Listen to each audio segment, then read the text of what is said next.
If only I knew what lays ahead. It's a thought that haunts the quiet moments, the space between heartbeats. If I had known, would I have savored the calm? Or would I have spent every second since in a blind, screaming panic? We build our lives on such fragile foundations, don't we? A house of cards on a table we assume is steady. We paper over the cracks with routine, with school runs and grocery lists, with the quiet, desperate hope that the tremors we feel are just the rumble of a passing train and not the prelude to the entire world falling down around our ears. My world, that afternoon, was the conservatory. It was Alexander's pride, a Victorian fantasy of wrought iron and glass, filled with the humid, loamy scent of orchids and lemon trees. Sunlight, the pale, gilded gold of an English autumn, streamed through the panes, catching the dust motes dancing in the air. It was a beautiful cage. I shifted in the wicker chair, the delicate bone china teacup feeling absurdly heavy in my hand. My body was a foreign country to me now, vast and unfamiliar. 8 months pregnant, every movement was a calculated effort. The baby, a little girl according to the 20-week scan, was a restless occupant, turning somersaults that made me gasp. "Eleanor, dear, do sit still," my mother-in-law, Penelope, said without looking up from her meticulous dissection of a scone. "You're agitating the atmosphere." The atmosphere was already agitated. It was a special kind of torture, these mandatory family teas. My own mother, Margaret, sat stiffly beside me, a silent fortress of disapproval. She had never liked Alexander, had called him too polished, too controlled from the start. Every visit was a silent, "I told you so," that echoed louder than any words.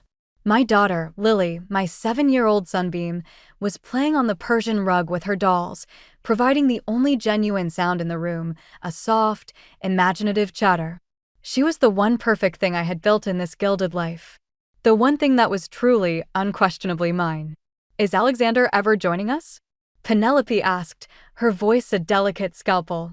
"Or are we not worthy of his time today?" "He's on a call, Mother," I said, the lie smooth and practiced on my tongue. He was in his study, as always. Working. Always working. With Charles. "You know how it is with the new Hong Kong portfolio." The portfolio, Penelope sniffed, but she was appeased. Money, in her world, was a valid excuse for anything.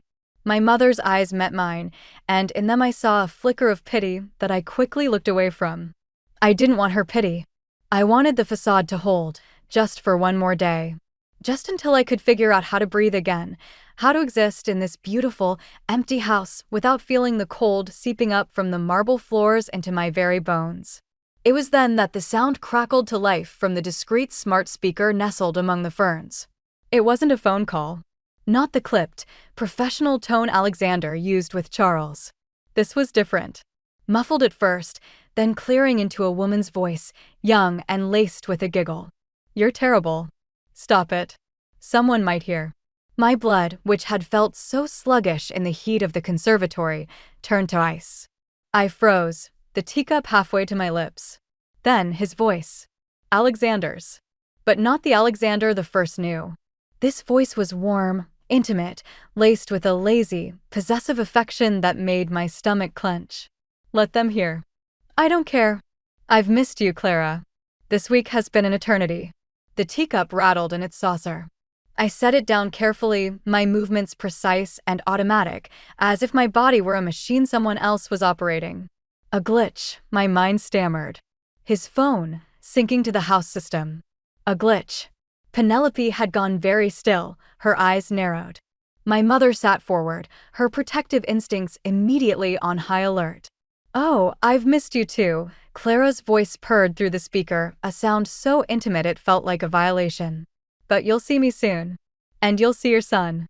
The word son dropped into the room like a stone. "No." The word was a silent scream inside my head. "No, no, no." "My son," Alexander repeated.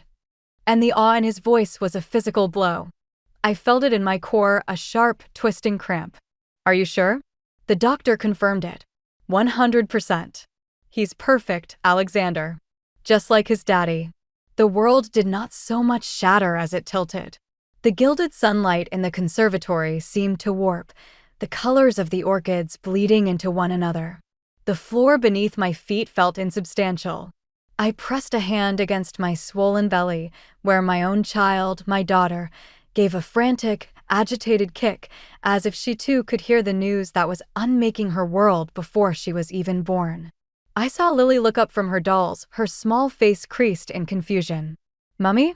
Is that Daddy?" I couldn't speak. I could only watch as the horror played out in stereo. "An heir," Alexander was saying, his voice thick with emotion. "A proper heir. Finally. Finally." The word was a knife, expertly wielded. It found the secret, shameful fear I had carried since the day the scan showed a girl. Penelope's subtle barbs about the family name. Alexander's brief, barely concealed flicker of disappointment. Finally. My mother was on her feet. "Turn it off. Eleanor, for God's sake, turn it off." But I was paralyzed, rooted to the spot by the sheer, catastrophic public nature of the humiliation. It was being broadcast into this room, in front of my mother, my poisonous mother-in-law, my innocent child. Then, a clatter from the speaker, Alexander's voice sharp. "Damn it. The system's live? Eleanor? Is someone there?" There was a frantic fumbling, and then the connection died, leaving a silence so profound it was louder than the betrayal itself. The aftermath was immediate. Another cramp, sharper this time, seized my lower abdomen. I gasped, doubling over. "Eleanor." My mother was at my side in an instant, her arm around me. Penelope, however, had not moved. A slow, terrible smile was spreading across her face. It was a smile of triumph. "A boy," she said, her voice dripping with vile satisfaction. The Reese Price line continues. "You vile woman," my mother spat, her composure shattered. "How can you sit there, and your son is a cheating bastard, and you're talking about bloodlines?" "Some women are simply better suited to providing them, Margaret," Penelope replied coolly. "It's biology." The sound of heavy, hurried footsteps echoed in the hall. Alexander burst into the conservatory, his face a mask of fury. His eyes, those cool, gray eyes I had once found so compelling, scanned the room, my mother holding me, my obvious distress, Lily's frightened tears, and settled on me with pure, undiluted rage. "What the hell is this?" he snarled, his voice low and dangerous. "Eavesdropping, Eleanor? Is this what you've been reduced to? Snooping through my private conversations?" The sheer audacity of it stole what little breath I had left. The invasion of his privacy. Not the years of lies. Not the other woman. Not the son he had so joyfully claimed while his daughter and pregnant wife sat in the next room. It synced, I managed to whisper, my voice trembling. The speaker. "Don't," he cut me off, his voice a whipcrack. "Just don't." He turned his glare on my mother. "I think you should leave." "I'm not leaving my daughter," she shot back, her voice shaking with a fury that mirrored his. "Lily," Alexander said, his tone shifting to a forced calm that was more terrifying than his anger. "Go to your room. Now." Lily, crying in earnest now, scrambled to her feet and fled. The sight of her retreating back broke something else inside me. "Get out, Margaret," Alexander repeated, his voice dropping to a menacing whisper. "This is a family matter." My mother looked at me, her eyes full of a helpless, raging love. I gave a tiny, almost imperceptible nod. There was no winning this battle, not here, not now. She squeezed my shoulder, shot Alexander a look of pure venom, and left. The second the door clicked shut, the atmosphere changed. Penelope rose gracefully. "I'll be in the drawing room, Alexander. We have things to discuss." She swept out, leaving me alone with the architect of my ruin. He waited until her footsteps faded before he advanced on me. I was still sitting, vulnerable, my body aching, my heart a raw, open wound. He loomed over me, blocking out the sun. "So," he said, his voice cold and flat. "You know." I found my voice, a broken, ragged thing. "How long, Alexander? How long has there been a Clara? How long have you been planning your proper heir?" He waved a dismissive hand, as if swatting away a fly. "That is irrelevant. Nothing changes, Eleanor. Do you understand me? Nothing. Nothing changes?" A hysterical laugh bubbled in my throat. "You have another woman, another child, and you think nothing changes?" "Precisely." He leaned down, his hands gripping the arms of my chair, caging me in. His face was inches from mine, his breath smelling of the mint he must have popped in his mouth on the way down. "You are my wife. You will remain my wife. You will have this child, and you will live in this house, and you will perform the duties required of you. This, indiscretion, does not alter the facts." "I'm leaving you," I whispered, the words tasting like freedom and ash. A slow, cruel smile touched his lips. It was the most terrifying expression I had ever seen on him. "No, my dear, you are not."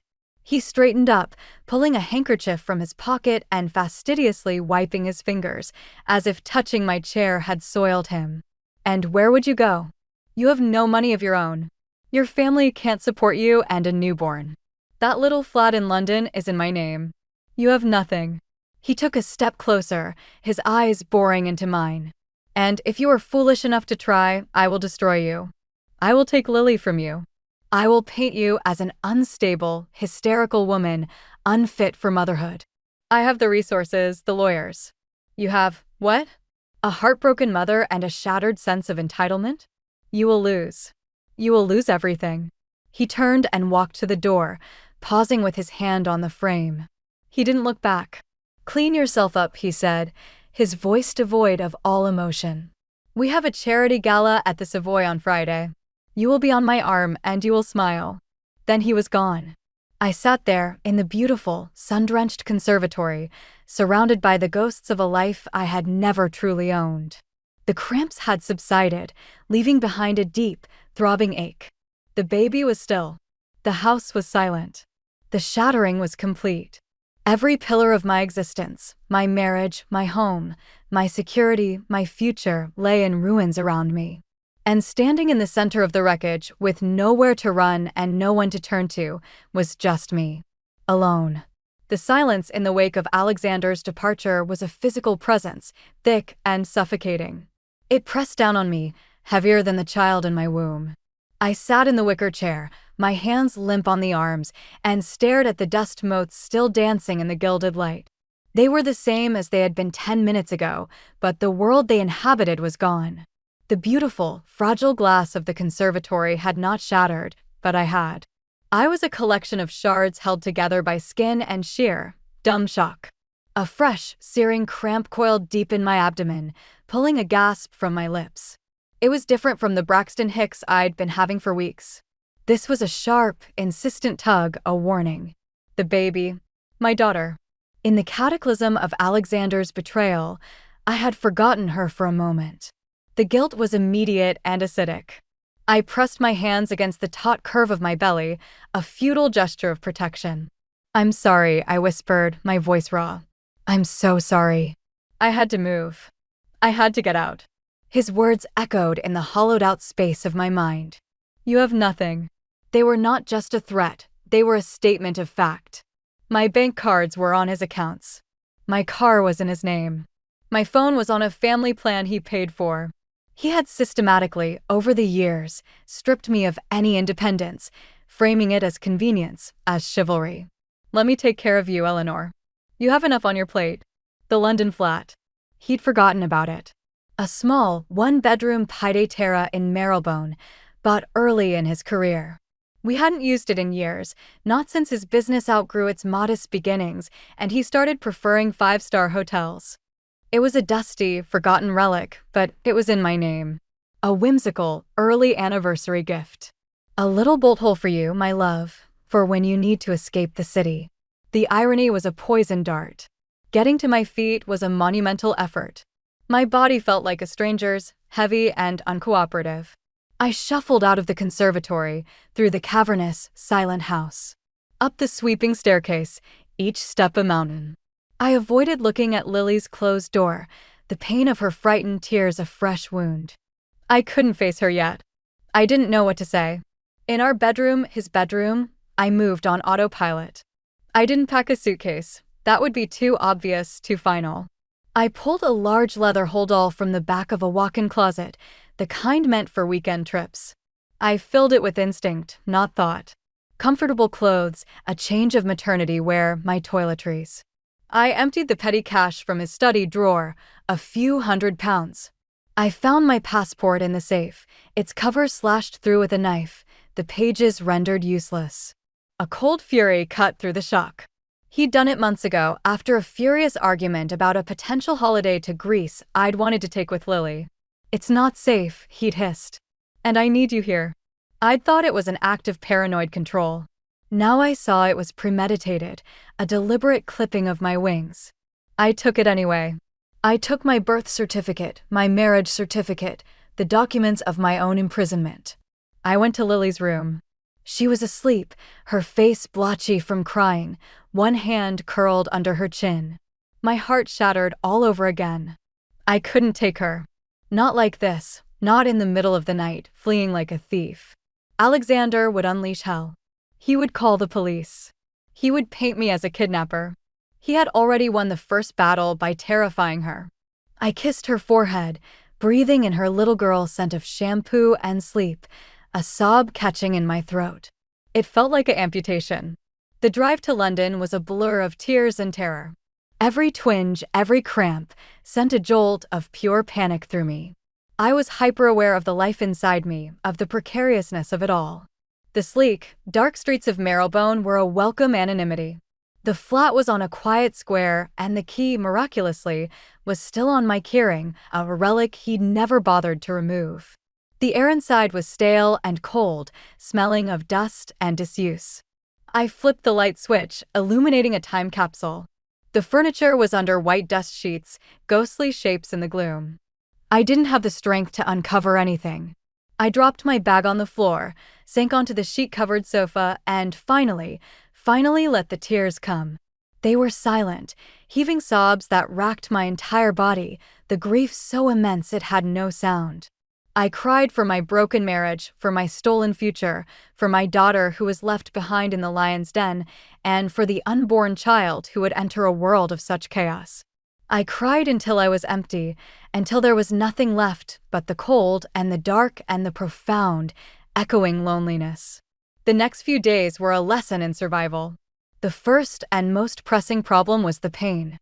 The cramps persisted, a constant, low-level threat. I called the NHS helpline from a payphone, my voice trembling as I gave a sanitized version of events, extreme stress, and was told to rest, hydrate, and come in immediately if the pains became regular or intensified. Rest felt like a cosmic joke. The flat became my bunker. I uncovered the bed, found cleanish linens, and created a nest.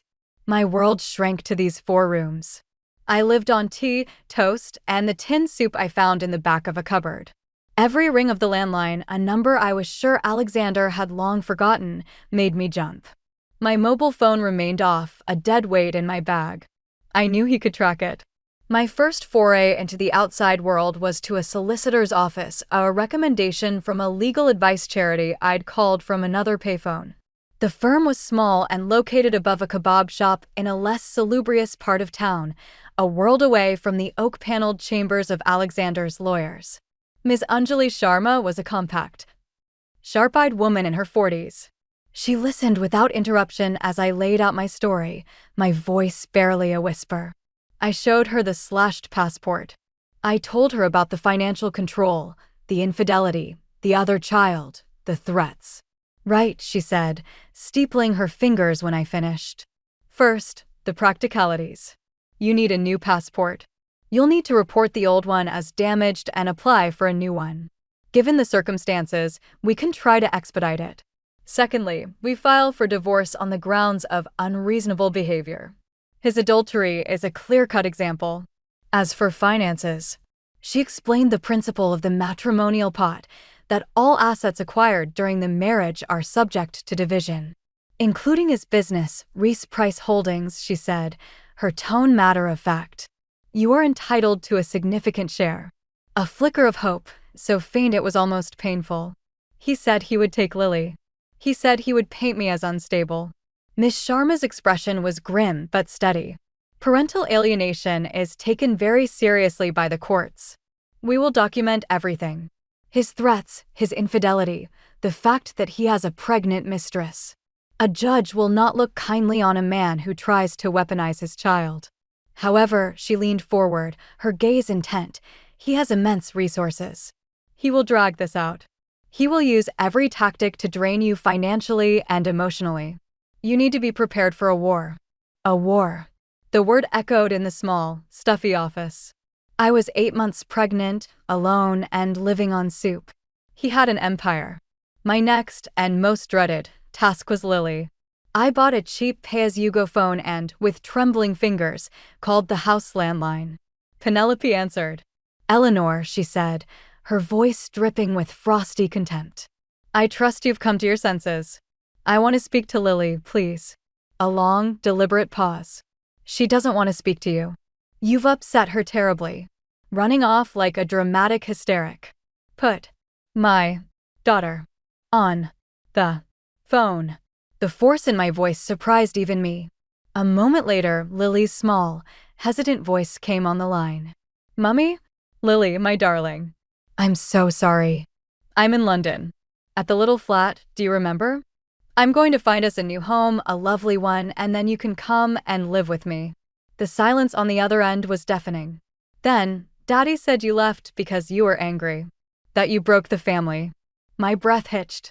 "Oh, Lily, no. That's not true. Daddy, he did something very hurtful. He has another lady friend, and she's going to have a baby. He told me," she said, her voice chillingly mature. "He said you wouldn't understand. That you were always too fragile. He said he needs me to be a big girl and look after him now. He's all alone, Mummy. He cries." The manipulation was so exquisite, so cruel, it stole the air from my lungs. Alexander crying? He hadn't shed a tear since his father's funeral. "Lily, please. He's not alone. He has his mother. He has Clara. I'm your mother. I need you. You left me," she said, and the accusation was a blade to the heart. "You just left. Daddy wouldn't ever leave me. He said a mother's job is to stay. You didn't stay." The words, so clearly a parrot-like repetition of his poison, were more devastating than any physical blow. "Lily, I don't want to live with you," she said, her voice small and final. "I want to stay here with Daddy. He needs me more." The line went dead. I sat on the floor of the dusty flat, the cheap phone slipping from my numb fingers, and howled. It was a primitive sound of pure, unadulterated agony. The pain of Alexander's betrayal was a clean cut compared to this. This was a limb being torn from my body. My own sunbeam, my reason for breathing, had chosen him. She saw me as the villain, the abandoner. The loneliness that engulfed me was absolute. I was a mother without her child, a wife without a husband, a woman without a home. I was nothing. A few days later, bolstered by a desperate need for more of my own things, my books, my winter coat, the small box of my late father's belongings, I made the fateful decision to return to the house. Miss Sharma had advised against it, suggesting we have a police escort for any future visits, but I was fueled by a reckless grief. I needed to feel some sense of agency, however small. I used my key. The house was silent, but it felt different. There was a foreign scent in the air, a cheap, cloying perfume overlaid on the familiar lemony polish. As I walked towards the staircase, I heard voices from the drawing room. Female voices. Penelope's and another, younger, simpering one. Clara. My heart hammered against my ribs. I tried to move quickly, quietly up the stairs. I made it to the bedroom and began shoving my belongings into another bag with frantic haste. I was just pulling my father's old writing box from the back of the wardrobe when I heard footsteps on the stairs. I froze, hoping it was the housekeeper. But the figure that appeared in the doorway was not one I recognized.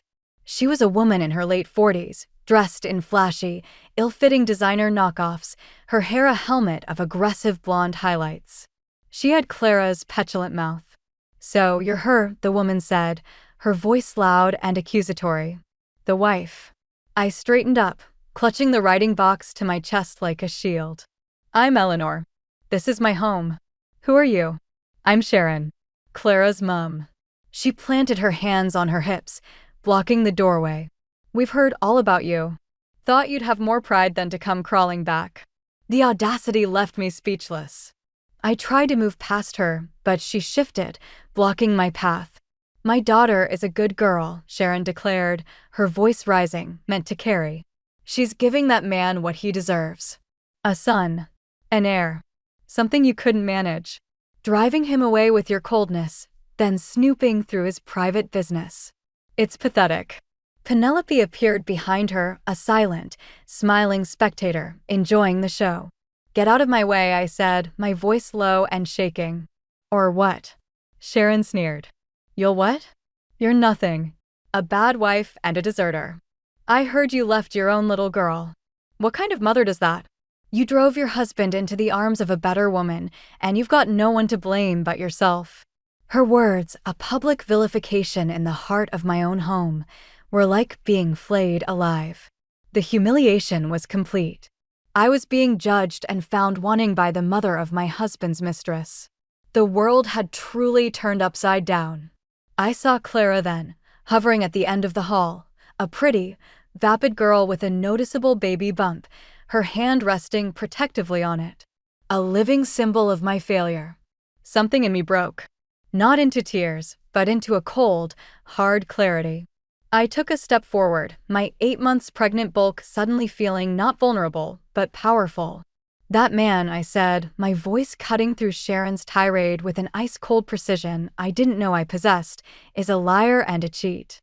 He has a daughter upstairs who he has just told she isn't of proper heir. He has systematically controlled and belittled me for years. Your daughter hasn't won a prize, Sharon. She's inherited a prison sentence. I pity her. And I pity you for being too blind to see it." Sharon's mouth opened and closed, fish-like. Penelope's smile had vanished. I didn't wait for a reply. I walked forward, and this time, Sharon moved out of my way. I walked down the stairs, out the front door, and into the cool autumn air, my father's box held tightly in my arms. I didn't look back. Back in the London flat, the adrenaline faded, leaving me trembling and exhausted. The confrontation had taken everything. That night, the cramps returned, stronger this time, wrapping around my back and lower abdomen with a rhythmic, terrifying certainty. I timed them on the cheap phone. 10 minutes apart. Then 8. This was not stress. This was labor. 2 weeks early. Panic, cold, and absolute seized me. I was alone. In a dusty, cold flat. I had no hospital bag packed. No one to call. My mother was 2 hours away. My daughter hated me. My husband was my enemy. I fumbled for the phone, my vision blurring, and dialed 999. My voice was a thin thread of sound as I gave the address. "I'm in labor. And I'm all alone." The operator's calm, professional voice was a lifeline. "An ambulance is on its way, ma'am. Stay on the line with me. You're not alone."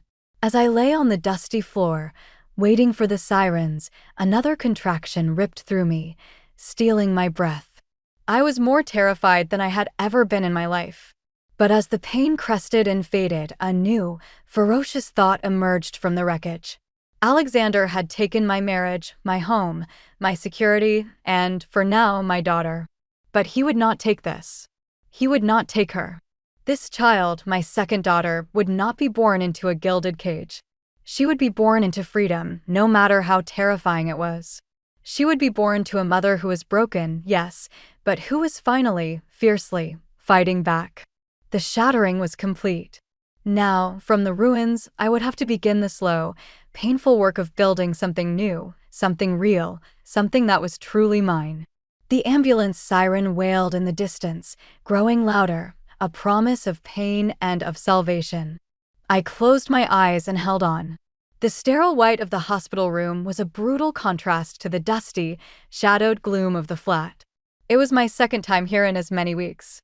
The first had been a brief, terrifying visit after the initial shock of Alexander's betrayal, a warning about blood pressure and stress. This time, it was more serious. Early, preeclamptic labor. They'd stopped it with injections of steroids and magnesium sulfate, a chemical cascade that left me feeling like I was burning from the inside out, my mind wrapped in thick, suffocating cotton wool. The goal was 48 hours. 48 hours to strengthen the baby's lungs before they had to deliver her. I was a prisoner in this bed, tethered by monitors that beeped a steady, accusing rhythm. Each contraction, now subdued but not gone, was a stark reminder of my failure. I couldn't even keep my own child safe inside me. The world had narrowed to this room, the hum of the fluorescent lights, and the crushing weight of my solitude. It was on the second day, as I listlessly pushed a spoon through a bowl of anesthetic jelly, that a hesitant knock came at the door. My heart seized. Alexander.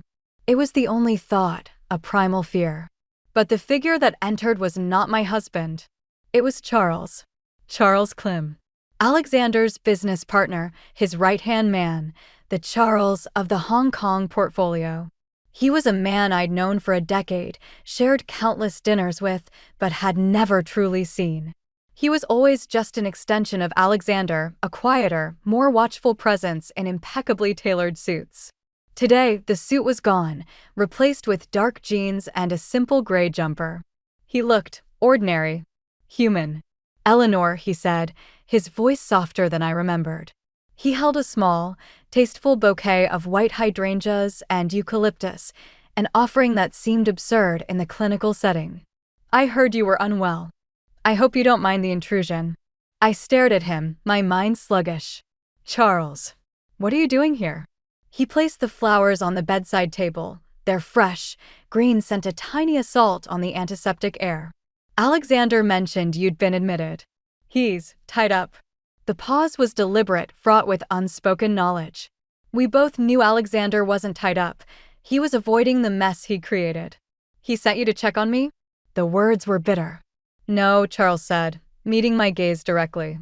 His eyes were a warm, steady brown, nothing like Alexander's chilling gray. He didn't send me. I came on my own. He pulled a visitor's chair closer and sat, not too close, but not at a formal distance either. How are you? Truly? The simple, genuine question undid me. Tears, which had been so close to the surface for weeks, spilled over. I turned my head away, ashamed. I'm a spectacle, Charles. You don't have to do this. The company loyalty bit. I heard him sigh, a soft, weary sound. This isn't about company loyalty, Eleanor. He stayed for 20 minutes. He didn't pry. He didn't offer empty platitudes. He just talked, in his calm, measured way, about inconsequential things, a new exhibition at the Tate, the unseasonably warm autumn, the relentless London rain that had started outside. It was a performance of normalcy, a lifeline thrown into my sea of chaos. When a nurse came in to check my vitals, he stood, his presence a quiet, solid thing in the corner of the room. I'll be in the city for a few days, he said as he left. If you need anything at all, a book, a decent cup of tea that doesn't taste like dishwater, just text. He left his personal mobile number scribbled on the back of a business card. I stared at it long after he was gone. It felt like the first act of uncalculated kindness I had received in a very long time. He came back the next day, and the day after that. His visits were the anchor points in my drifting, medicated existence. Slowly, the conversation shifted from the weather to the edges of the chasm that had opened in my life. He's a fool, Charles said quietly on his third visit, as I recounted, in a halting voice, the scene in the conservatory. He was looking out the window at the rain-slicked streets, his back to me. I'm not excusing him. There is no excuse. But to throw away what he had, with you, it's the act of a profoundly stupid man. He got what he wanted, I whispered, my hand resting on the relentless, monitoring band around my belly. A son. Charles turned, his expression grim. Alexander only thinks he knows what he wants. It's all about the acquisition, the trophy, the possessing. He doesn't understand the value of the thing once he has it.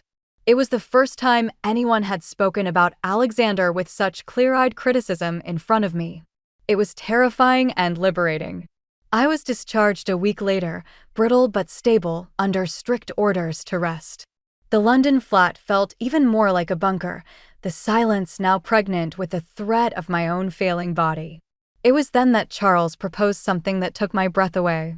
I have to go to Frankfurt for 4 days, he said on the phone, his voice laced with uncharacteristic anxiety.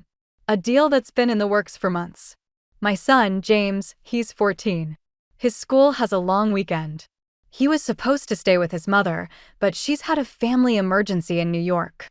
I don't like the idea of him being alone in the house with just the staff. I know it's a colossal imposition, but could he possibly stay with you? Just for a few days? He's quiet, no trouble. It would put my mind at ease. The request was so bizarre, so far outside the realm of my current reality, that I almost laughed.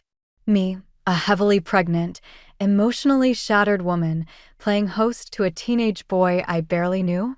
Charles, I can barely look after myself, I said, my voice thin. I know. And I'm sorry to ask. But James, he's a good kid. He's lonely. And frankly, Eleanor, I think the company might do you both good. You'd be doing me a greater favor than I can ever repay. There was a raw honesty in his voice that disarmed me. He wasn't just asking for a babysitter, he was asking for a sanctuary for his son. Against all logic, I heard myself say, okay. James Clem arrived the next evening, a duffel bag slung over his shoulder. He was tall for his age, all long limbs and a guarded shyness that reminded me of a young deer. He had his father's warm brown eyes, but they were shadowed with the sullen uncertainty of adolescence. Thank you for having me, Mrs. Reese-Price, he said, his voice formal. It's Eleanor, please.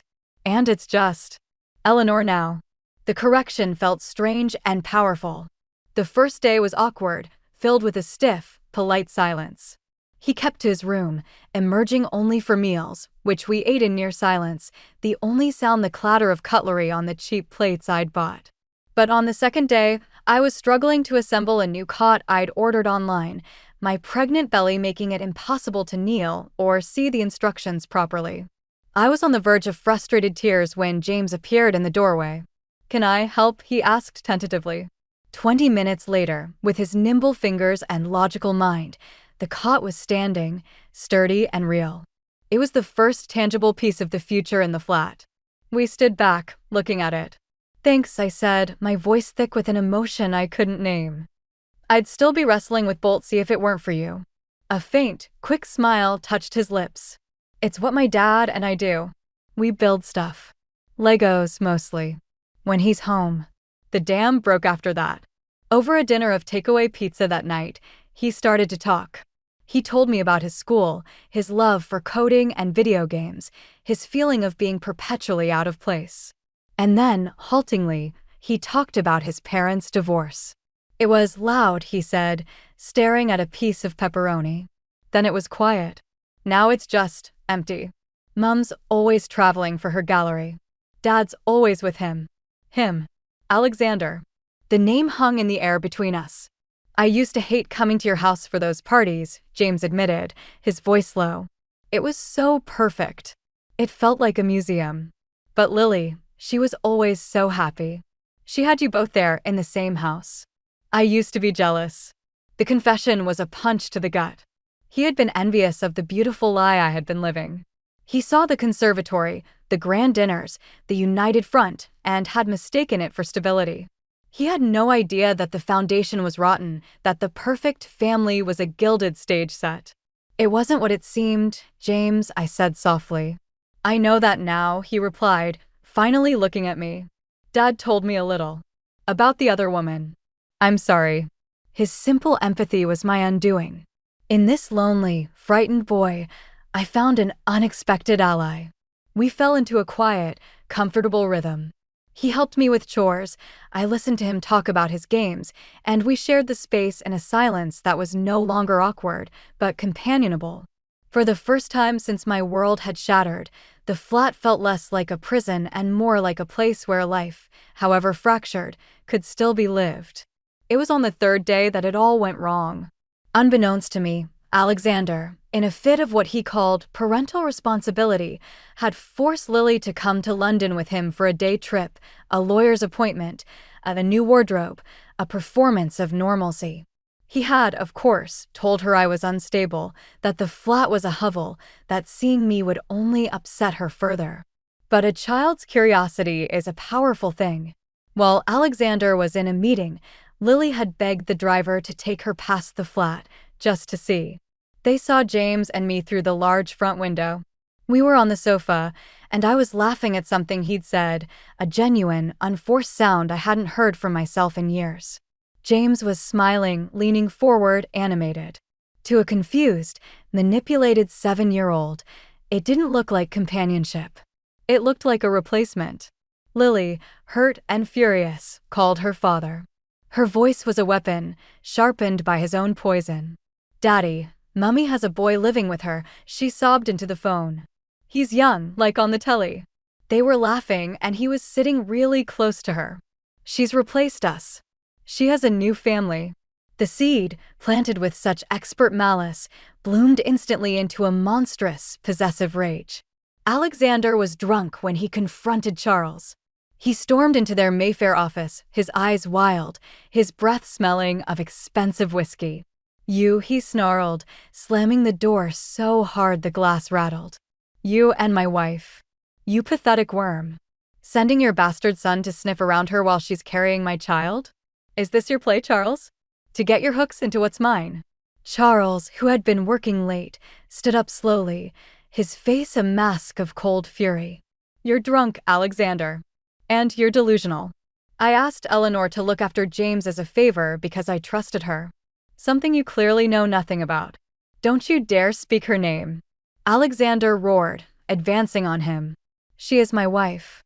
My property. Everything she has, that flat, the air in her lungs, is because of me. And you think you can just move in on my leavings?" The word leavings hung in the air, ugly and final. "Get out, Alexander," Charles said, his voice dangerously quiet.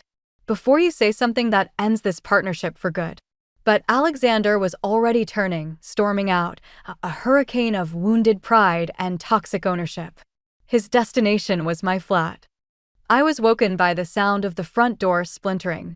A violent, shocking crash that sent me bolt upright in bed, my heart hammering against my ribs. James appeared in my doorway, his face pale with fear. "Eleanor." Before I could answer, Alexander filled the space behind him. He was a mess, his shirt untucked, his hair disheveled, his eyes blazing with a deranged light. "You," he spat, his gaze sweeping over me in my nightgown, then landing on James. "Get out." "Alexander, what have you done?" I whispered, clutching the bedcovers. "What have I done?" He laughed, a harsh, broken sound. "I've come to reclaim what's mine. You think you can whore yourself out to my business partner the moment my back is turned? You and his brat, playing house in my flat." "It's in her name," James said, his voice trembling but defiant. "And you're scaring her." Alexander's attention snapped to the boy. You little shit. Get out of my sight before I throw you out the window. Don't you touch him." I cried, struggling to get out of bed, my body heavy and uncooperative. The commotion had drawn attention. A neighbor had called the police. The sound of sirens cut through the night, and moments later, 2 uniformed officers were at the shattered door. The scene was chaos. Alexander, forced into a semblance of control by the authorities, spun a web of smooth, poisonous lies. "I'm sorry, officers. My wife, she's unwell. Pregnant, highly emotional. I was worried for her safety, living here with a strange teenager. I overreacted. I was just so concerned." He painted a picture of a hysterical, unstable woman and a concerned, cuckolded husband. He was Alexander Reese-Price. His suit, even rumpled, cost more than the flat's monthly rent. His voice was one of money and power. The police were polite, deferential even. It was then that we all heard a small, heartbroken sob from the hallway. Lily stood there, clutching the arm of Alexander's driver, her face a mask of terror. She had seen it all, the broken door, her father's rage, my disheveled state, the strange boy in my bedroom. In that moment, Alexander saw his opportunity. His entire demeanor shifted. The rage vanished, replaced by a profound, performative sorrow. He walked over to Lily and knelt, pulling her into his arms. "It's all right, sweetheart," he said, his voice choked with fake tears. "Daddy's here. I'm so sorry you had to see this. This isn't a safe place for you. This isn't your mummy right now. She's sick. And she's chosen to live with other people." He looked over his shoulder at me, and in his eyes I saw not anger, but cold, calculated triumph. He was winning. He was taking my daughter, not through a legal battle yet to be fought, but in this single, devastating moment. "Come on, pop it," he said, standing and taking Lily's hand. "Let's go home. Our real home. Where it's safe and quiet. I'll take care of you. I'll always take care of you." Lily looked at me, her eyes wide with a confusion that had curdled into rejection. She saw a broken door, a frightened teenager, a mother who had been accused of terrible things. She saw her father, offering stability, safety, and the familiar gilded cage. She turned away from me and buried her face in his coat. As Alexander led her away, flanked by the police who were now seeing him as the savior, he paused at the door. He didn't look at me. He looked at Charles, who had arrived, breathless and furious, having been called by a panicked James. "The partnership is over, Clem," Alexander said, his voice flat and cold. "Clean out your desk." Then they were gone. The police left after taking a statement, advising me to change the locks. The night was silent again, save for the wind whistling through the shattered doorway. I stood in the wreckage of my home, for the second time in a month. But this was different. This was a deeper, more profound destruction. Alexander hadn't just broken a door, he had broken the last, fragile thread connecting me to my daughter. He had positioned himself as the rock and me as the chaotic, dangerous storm. James was crying silent tears of shock and anger. Charles stood with his hands clenched into fists, his body rigid with a fury I knew was directed at himself as much as at Alexander. I felt nothing. I was a void. The fight, so recently kindled, seemed to have been extinguished. He had won. He had taken everything. My marriage, my home, my security, and now, it seemed, my child. I looked at the empty, broken doorway, a gaping mouth into the cold night, and knew that the war Miss Sharma had warned me about had just begun. And the first, most brutal battle I had just lost.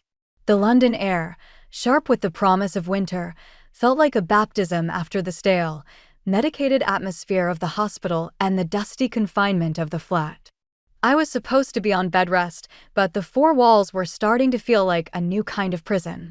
Charles, with a quiet insistence I was learning was his defining characteristic, had bundled me into a taxi for a short, sedate outing. A drive, he'd said. Some fresh air. A change of scenery. The change of scenery was a quiet square in Kensington, the trees skeletal against a pale, silver-gray sky. We hadn't even made it to the restaurant he'd suggested for a cup of tea. We were still on the pavement, the taxi pulling away, when he'd pressed a small, flat, clumsily wrapped package into my hands. "It's not much," he'd said, shoving his hands into the pockets of his coat, a faint flush on his cheeks. "I just saw it, Anne. I thought of you." I unwrapped it carefully. It was a book. A beautiful, old, leather-bound copy of Jane Eyre. The cover was worn soft, the gilding on the spine faded. I opened it. The pages were foxed with age, smelling of vanilla and old libraries. "It's a first edition. Not a particularly good one, I'm afraid. The spine is cracked, but..." He trailed off, uncharacteristically awkward. My throat tightened. It was the most thoughtful, the most seen I had felt in years.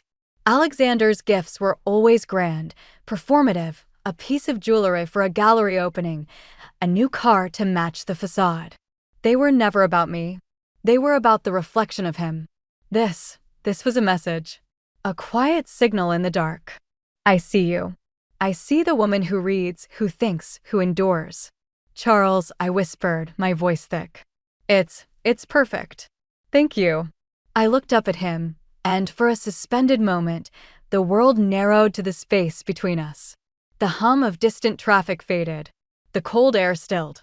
In his warm, steady gaze, I saw not pity, but a profound, resonant understanding. He saw the wreckage, but he also saw the person still standing within it. My fingers brushed against his as I held the book, and a current, fragile and terrifying, passed between us. It wasn't passion, not yet.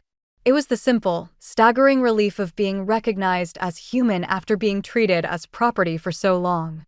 It was in that exact, vulnerable moment that the universe decided to deliver its next, most brutal blow.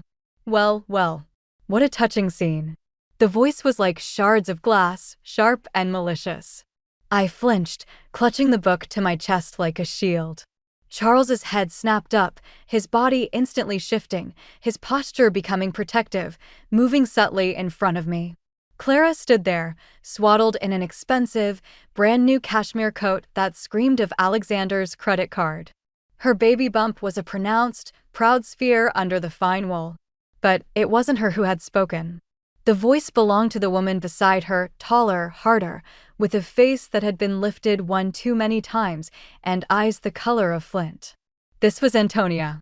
Not the brash, tacky Sharon of my imagination, but something far more dangerous, a predator dressed in designer labels. "My daughter told me you'd moved on quickly," Antonia said, her voice dripping with a faux sweet venom that carried on the quiet street. But to see it, so brazenly, in public. "And you, Mr. Clem, so quick to swoop in on another man's leftovers." Her gaze swept over me, from my unwashed hair, tied in a simple knot, to my swollen belly, visible under my own practical, worn wool coat. The disdain was a physical force. "That's enough," Charles said, his voice low and hard, a tone I'd never heard him use before. "Walk away. Now." "Or what?" Clara chimed in, her simpering voice laced with a new, emboldened cruelty. She'd learned from the master. "You'll have your new boyfriend fight your battles for you, Eleanor? Pathetic. You couldn't keep your own husband happy, so you have to steal his business partner? You're a cliché." The words were meant to wound, and they did, but they also ignited a cold fury. I stepped out from behind Charles. "You know nothing about me. Or my marriage." "Oh, I know everything," Clara purred, stroking her stomach. "Alexander tells me everything. How cold you were. How you cried when you found out you were having another girl. How you drove him into my arms. He was so lonely. So unhappy. I gave him what you never could, warmth. And a son." Each word was a carefully aimed dart, poisoned with the intimate details Alexander had shared, twisting my pain into my failure. The betrayal was so profound, so public, I felt dizzy. "You're lying," I said, but my voice was a tremulous whisper. "Am I?" Antonia took a step forward, her eyes narrowing. "Look at you. Standing on a street corner, accepting gifts from a man who isn't your husband, while you carry your husband's child. You have no shame. No decency. You're an adulteress. A failed wife and a whore." The slur, so archaic and vicious, hung in the air. Charles moved, but I put a hand on his arm, stopping him. This was my fight. A fight for the truth of my own life. "I am leaving Alexander," I said, my voice gaining strength, ringing in the cold air. "Because he is an adulterer. Because he has another child on the way with your daughter. Because he is a controlling, manipulative bastard.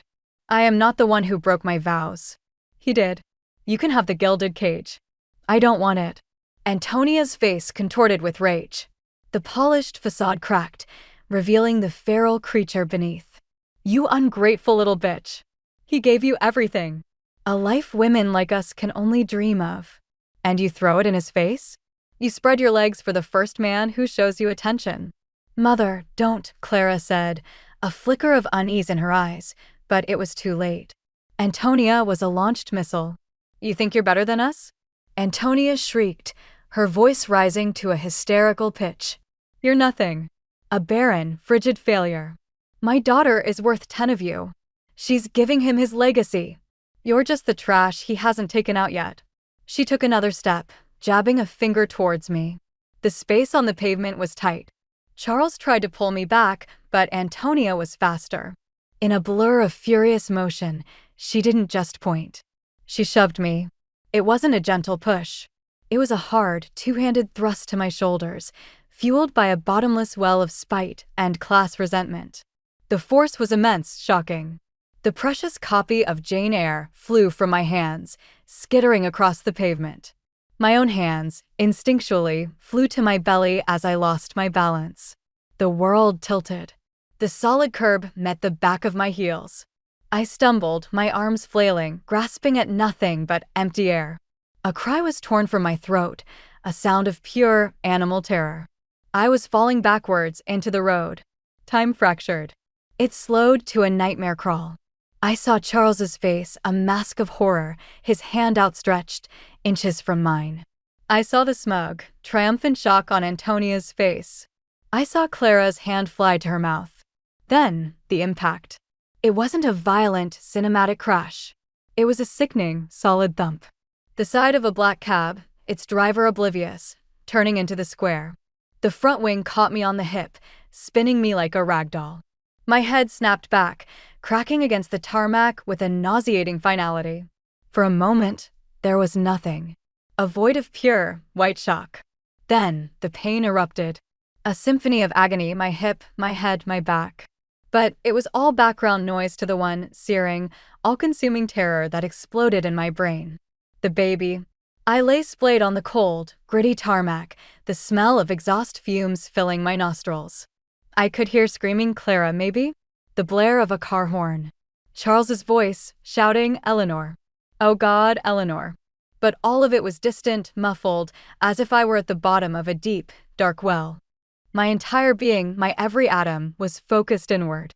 I pressed my hands against the hard, round curve of my stomach, waiting, pleading, begging for the one thing that meant everything. A kick. A turn. A flutter. Any sign of life. There was nothing.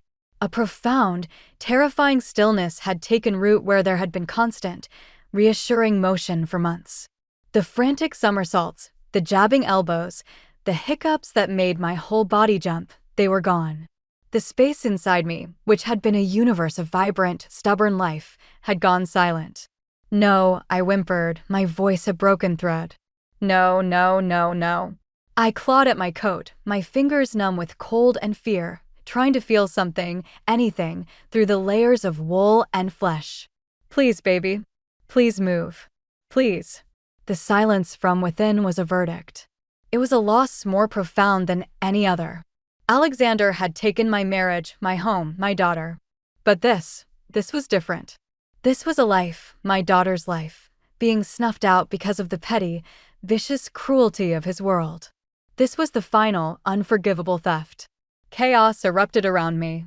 The cab driver, a middle-aged man with a kind, now ashen face, was out of his vehicle, babbling. She just fell. I didn't see her. She just fell.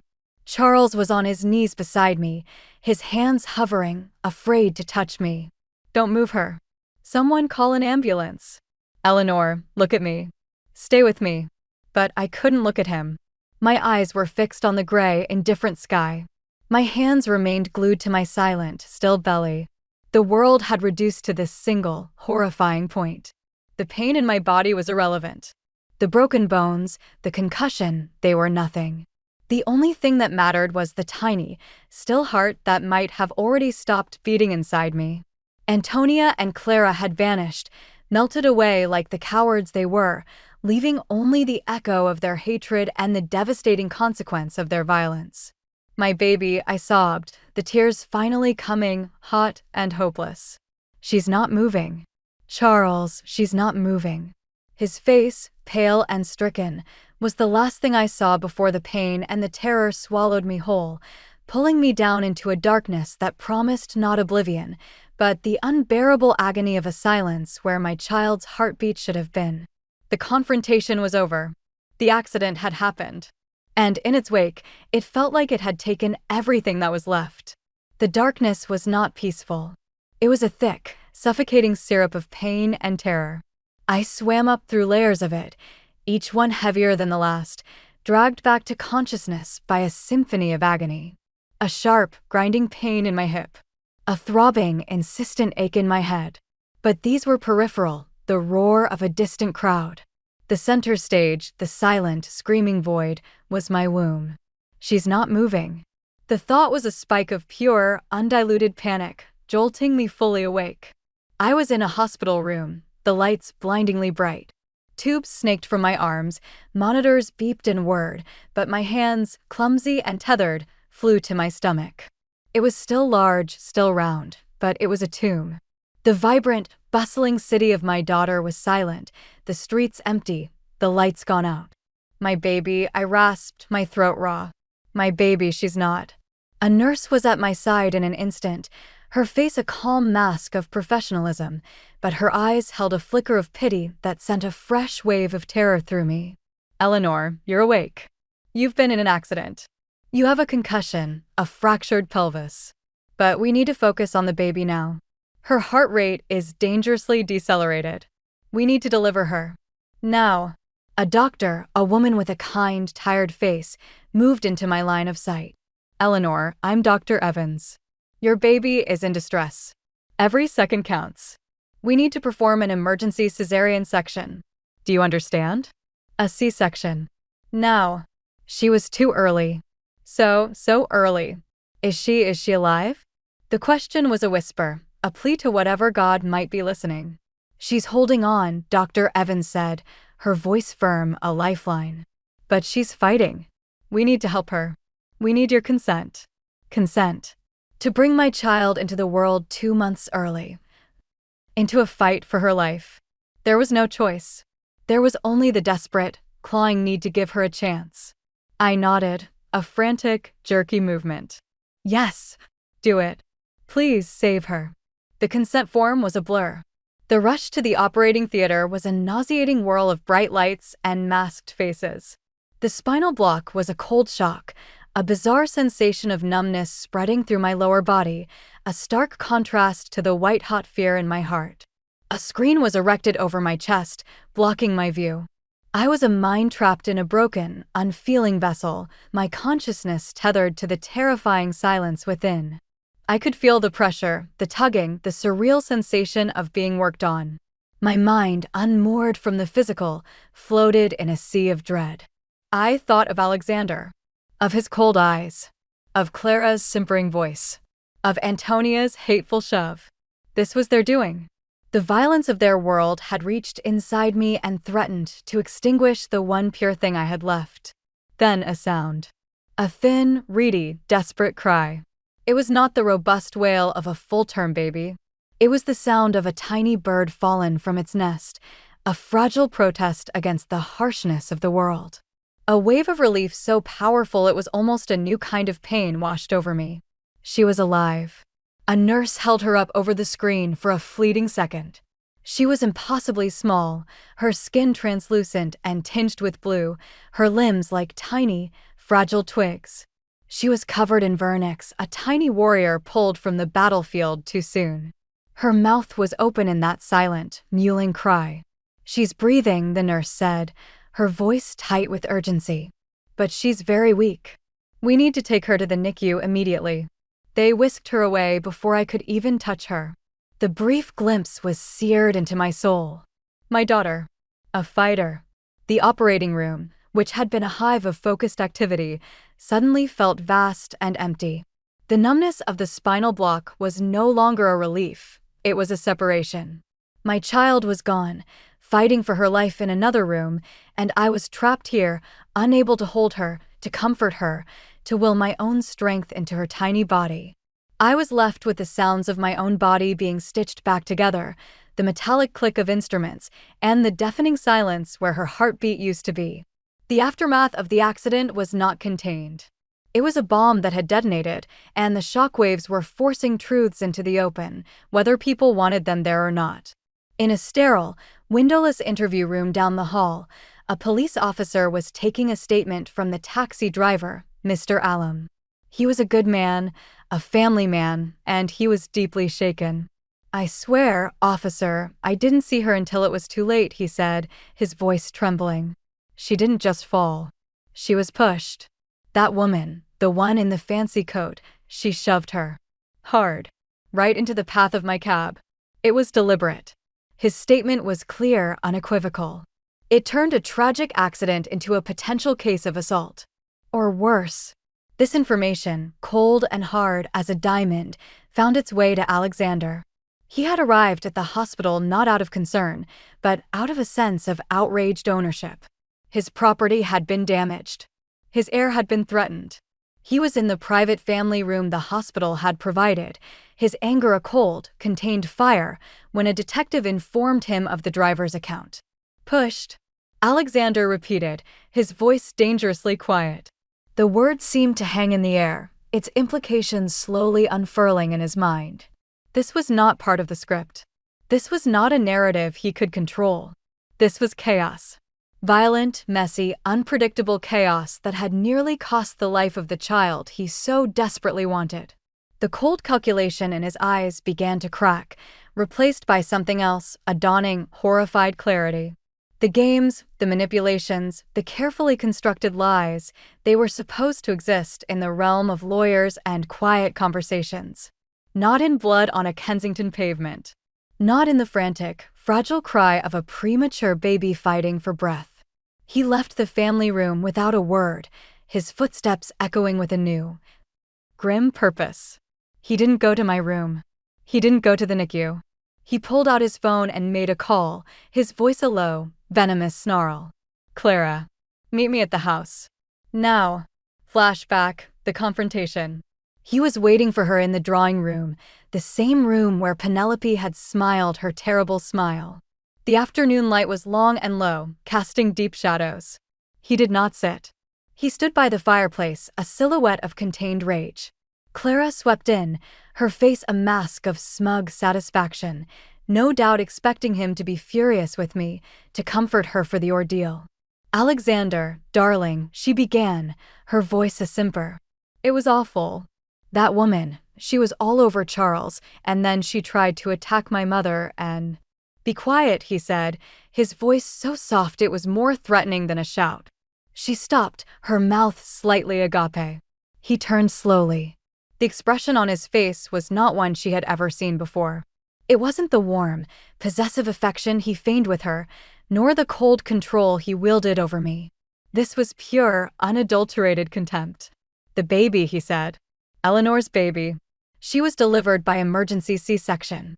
She may not survive the night." Clara had the decency to pale.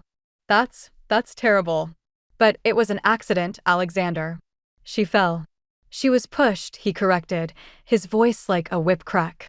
"Your mother pushed my pregnant wife into the path of a moving vehicle." "That's a lie." "She's lying to get sympathy." The driver confirmed it. "There will be charges." He took a step towards her, and she instinctively shrunk back. "Do you have any idea what you've done? The mess you and your grasping, common family have created." "Alexander, please," she whimpered, the facade crumbling. "I love you. We're having your son." A cold, mirthless smile touched his lips. "Love? Don't be absurd. This was never about love. It was about an heir. A son to carry on the name. Something Eleanor, in her weakness, failed to provide on the first try." The words were so brutal, so devoid of the fiction he had woven for her, that she looked as if she'd been physically struck. You said you loved me," she whispered, her voice breaking. "I said what was necessary to secure the asset," he replied, his tone mercenary, final. "But let me be perfectly clear. The moment that child is born, if it is even mine, I will demand a DNA test." Tears streamed down Clara's face now, tears of shock and humiliation. "How can you say that?" "Easily," he said, his gaze sweeping over her as if she were a piece of furniture he now found distasteful. "And if the child is mine, I will sue for full custody. You are unfit. Your family is a pack of animals. I will not have my son raised by a woman who comes from a line of people who shove pregnant women into traffic." "You can't do that," she cried, her voice rising to a hysterical pitch. "I can and I will," he said, his voice dropping to a menacing whisper. "I have the money, the lawyers, the power. You have nothing. You are the mother of my child, Clara. Nothing more. You are the vessel. And now, thanks to your mother, you are a damaged, problematic vessel. You will get nothing from me but a legal battle that will drain you and leave you broken. You will not have my name. You will not have my money. You will have a child support payment and a court order to stay away." He turned his back on her, dismissing her as completely as if she had ceased to exist. "Get out of my house. And take your harpy of a mother with you. Your solicitor will be hearing from mine." He stood, staring into the cold fireplace, listening to the sound of her ragged sobs as she fled the room. The heir he had wanted so desperately was now tainted, entangled with a family of violent, unpredictable commoners. The clean, controlled transaction he had envisioned was now a morass of police and lawyers and public scandal. In that moment, Alexander Reese-Price did not feel like a victor. He felt like a man who, in his ruthless pursuit of one thing, had nearly obliterated everything else. The image of that tiny, bluish baby, the one he had called his proper heir, flickered in his mind, not as a trophy, but as a casualty. And for the first time, a sliver of something that felt horribly like shame began to worm its way through the ice in his veins. Back in the hospital, time lost all meaning. I was transferred from recovery to a private room, a ghost haunting the edges of my own life. My mother was there, her face etched with a fury and a fear that mirrored my own. She held my hand, her grip fierce, a silent promise that I was not alone. Charles came and went, a steady, silent presence. He brought news. The police were involved. Antonia had been taken in for questioning. He didn't mention Alexander's confrontation with Clara. That story would come to me later, in pieces. He simply sat, his presence a bulwark against the crushing uncertainty. But the most unexpected visitor came as dusk began to fall. The door to my room creaked open, and a small, hesitant figure stood silhouetted against the bright hallway light. Lily. Her eyes were huge in her pale face, red-rimmed and swimming with tears. She looked younger than her 7 years, a lost little girl dwarfed by the enormity of the hospital corridor. "Mummy," she whispered. The sound of her voice, calling me Mummy after the weeks of cold rejection, was like a key turning in a rusted lock. My heart, which I thought could not break any further, shattered into a million new pieces. "Lily," I breathed, holding out my arms, the 4-tube tugging at my hand. She didn't run. She walked slowly, as if in a trance, her eyes fixed on the bandage on my head, the tubes, the stark white of the hospital sheets. The story Alexander had woven for her of my instability, my replacement family, had collided with the brutal, undeniable reality of a broken body and a near-death experience. She stopped by the bed, her lower lip trembling. "Daddy said you were hurt. He said it was a bad accident." Her voice was small. He was crying. Really crying. The image of Alexander crying, truly crying, was almost as shocking as the accident itself. "I'm okay, darling," I said, my voice thick with tears. "I'm a bit broken, but I'm okay." Her eyes searched mine, the confusion and anger of the past weeks warring with the primal, biological need for her mother. "The baby, my sister? She's very, very small," I said carefully. "She's in a special room, fighting to get strong." Lily's face crumpled. The last of her defensive anger melted away, leaving only a terrified child. "I was so angry with you. I thought you left me. But Daddy, he lied, didn't he? He has the other lady. He made you leave." It wasn't a question. It was a statement of a terrible, dawning truth. "Oh, my sweet girl," I whispered, pulling her as close as I could with my limited mobility. She finally collapsed against me, her small body shaking with sobs, her tears soaking my hospital gown. I held her, stroking her hair, breathing in the familiar scent of her. It was not a joyful reunion. It was a somber, tear-stained reconciliation, built on a foundation of shared trauma and betrayal. The bond was cracked, but it was not broken.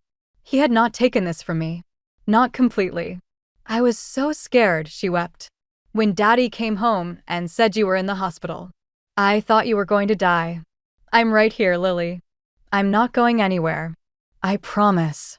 It was a promise I had no right to make, a promise in a world that had proven itself viciously unpredictable. But in that moment, it was the only truth I had to give her. The next 72 hours were a suspended animation of dread and hope. I was wheeled twice a day to the NICU. It was a world of hushed voices and relentless, beeping machinery, a landscape of tiny, transparent cots, each one a universe of struggle. My daughter was in an incubator, a tiny bird in a high-tech nest. Wires and tubes seemed to cover her, monitoring her heart, helping her breathe, feeding her. She was so small I could have held her in the palm of one hand. Her skin was still paper-thin, a roadmap of blue veins. A tiny mask was over her nose and mouth, her chest rising and falling in a rapid, frantic rhythm that was terrifying to watch. I was not allowed to hold her yet.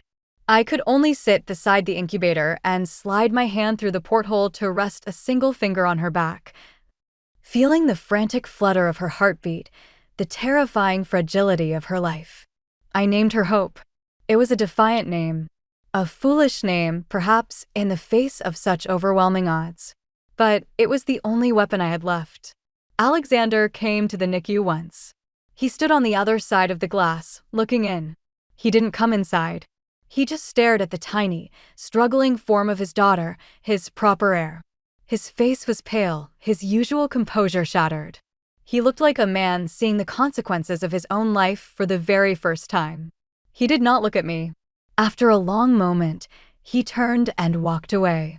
I didn't know if it was shame, grief, or simply the inability to face a situation he could not control. I found I didn't care.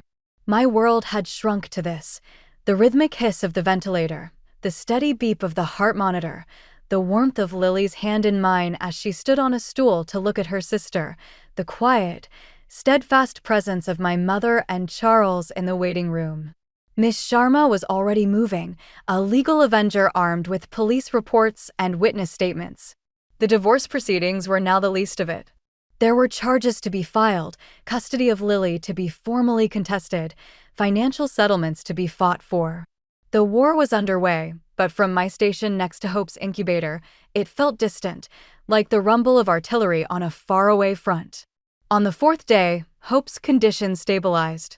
She was still critically ill, still perilously premature, but she was holding her own. The doctor called it guarded. It was not a victory, but it was a ceasefire. I was discharged from the hospital, though I spent every waking moment at Hope's side. I returned to the London flat, which now had a new, solid front door. It was no longer just a bunker. It was a base camp for a long and arduous campaign. One evening, about a week after the accident, I was sitting in the quiet living room. Lily was asleep in the bedroom, exhausted from a day of being a brave little girl. My mother had gone home to get some proper rest. Charles had brought over dinner and was quietly washing up in the kitchen. I was looking at the beautiful, cracked-spine copy of Jane Eyre, which he had retrieved from the pavement. The corner was dented, a permanent scar from the day that had almost taken everything. Charles came and sat beside me, not too close, giving me space. We sat in a silence that was no longer fraught with unspoken attraction, but was instead layered with the profound, shared experience of survival. The solicitor called, he said quietly. Alexander has been served. He's not contesting the divorce. He's retreating, focusing on damage control for his company. I nodded. It was what I expected. The fight for Lily would be different, but with her now choosing to stay with me, the battle was already half won. And you? I asked. The partnership is over, he said, a hint of grim satisfaction in his voice. It was a poison I didn't realize I was drinking. I'm starting my own firm. It's terrifying. And it feels clean. I looked at him then, truly looked at him. He wasn't my savior. He wasn't a romantic hero. He was a man who had seen the corruption up close and had chosen to walk away. He was an ally. And in that moment, an ally was everything. The story does not end with a happy reunion. There is no sweeping romantic climax where Alexander begs for forgiveness and I take him back. There is no fairy tale ending where hope grows strong overnight and we become a perfect new family.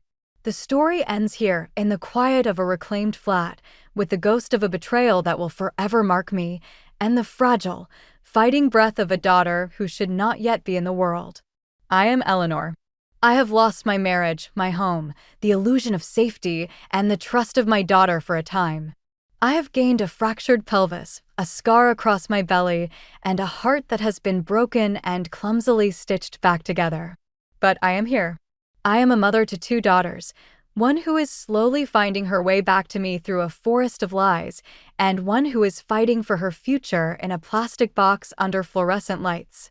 I am surrounded by my true allies, a mother whose love is a furious, protective force, and a friend whose quiet strength is a foundation I can build upon. I look toward a future that is uncertain, fraught with legal battles and medical anxieties, a future I must build with my own 2 hands, from the ruins of the life that was chosen for me. It is a fragile dawn, pale and washed with the lingering gray of a long, terrible night. but it is a dawn I have chosen. It is mine. And as I sit in the quiet, waiting for the next update from the NICU, I feel not happiness, not peace, but something else, something harder and more durable. Resilience. The shattering is complete. Now I build.